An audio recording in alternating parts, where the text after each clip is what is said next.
You're not having a bad year. You've had a few bad days that you're thinking about for the rest of the year. I've found it helpful when I'm in a bad season, like I'm in right now, to just focus on having a good day. A good day in a bad season is a bite-sized victory.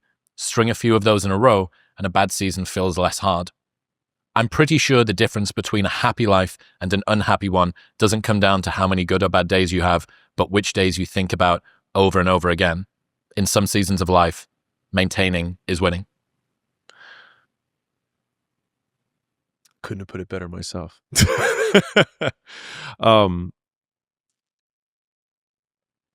This has been my big focus right now is, and I'm not the first person to say this, but just winning the day. And Bill Ackman had this, I heard him on a podcast talking about this hard season where he was getting divorced. He just lost $4 billion in Pershing Square, his investment firm. And he was not him today. He was earlier on in his career. So, I mean, it was just the worst. And because he had lost his money, the divorce was for way more money because it was based on his net worth that didn't exist anymore. And it was just a terrible slog. And he said one of the difficult parts about that period is that there was no one thing that was like, oh, I can tackle this today. Like you're not going to finish the divorce today. You're not going to undo the $4 billion loss today.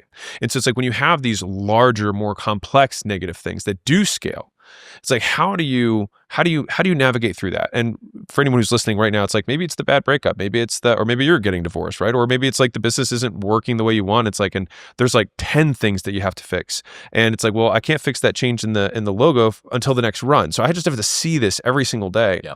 And so he had this very tactical advice, which I liked a lot, which is he just tried to make progress. And that was it. And he said, in a day, it's almost negligible, right? But at 30 days, you're like, okay, I moved this. And at 90, you're like, wow, this is really materially changed in what's happened. Now, does this mean that our mood is still being dictated by circumstance? Yes, I'll be honest. Yes, it does. But I think many of us have this ideal. We'd love to be able to be in a great mood in the absence of things to be in a great mood about. But sometimes progress is the W. Like maintaining in some seasons is winning. And I've had to tell myself that also, that we can have these different, like on business vector, I'm murdering it. I'm crushing there. But like I tore my quad this year, which sucked. I had painful. I have a neck thing that's just been bugging the hell out of me, right? So it's like, and I have two great fears in life. One is that I lose my mind, which is really just more that I'll be a burden to everybody else. I won't know because my mind will be lost, right? And the other is chronic pain.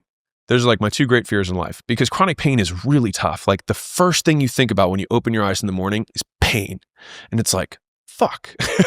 It's like, and now I have to be in a good mood, right? Because I demand this of myself. And so when in navigating those scenarios, just trying to chip away, and also to take the reverse of, I had this one great podcast today. I'm going to make that thing the thing that's making this a great day. And then if I can make that great day, then maybe it could be a great week. And then trying to expand those, basically like let those good moments eat up the season. And I made a conscious decision on May 1st. And I think did I send you the screenshot of my HRV? Yes. So it was May 1st. I was like, fuck this. I was like, I told Layla, I was like, I have decreed that the rest of the year will be good. And so I'm putting so much mental effort into this, which is why this is so timely from us talking about it. In actively trying to minimize all the down things, and super, super focus on those moments and be like, cool, I had that good moment. That's my day. Day's made. And I'm trying to even say that more. Like, oh, this podcast made my day. This podcast made my week. Now I used to think, oh, this made my week. When someone would say something small, I'd be like, that's what made your week? Like, you must not have a lot going on. So true. Right? Like, I like my own judge machine, right? That's lame. Yeah, exactly. What a stupid thing. Oh my God. How feeble, how small is your life that something so unimpressive is a source of gratitude to you. Yeah. For a week or a month. And yet, yeah, your life is made up of small days like this.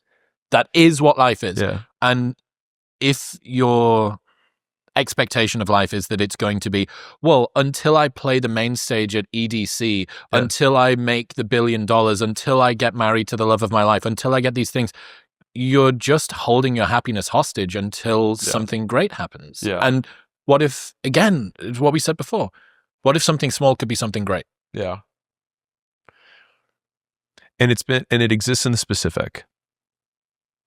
Those like the tiny moments, and that so that's been boring a huge victories, focus. Dude. Boring victories. But trying to make it, basically I've had to recalibrate my entire scale to how little of a thing can happen that makes my day, how little of a thing can happen that makes my week, how little of a thing can make my month.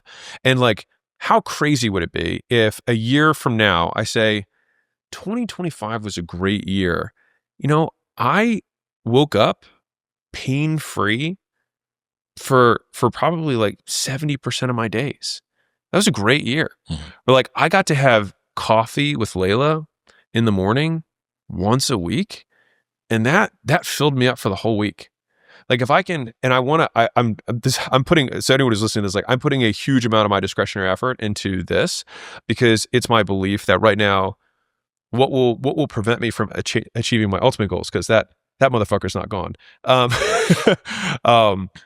The thing that will stop me from achieving my ultimate goals is running out of steam, because, and this may not be real for some people, but like, I don't need to do this. Like, I don't need to work this hard. And so I have to I'd prefer to make the ride more enjoyable.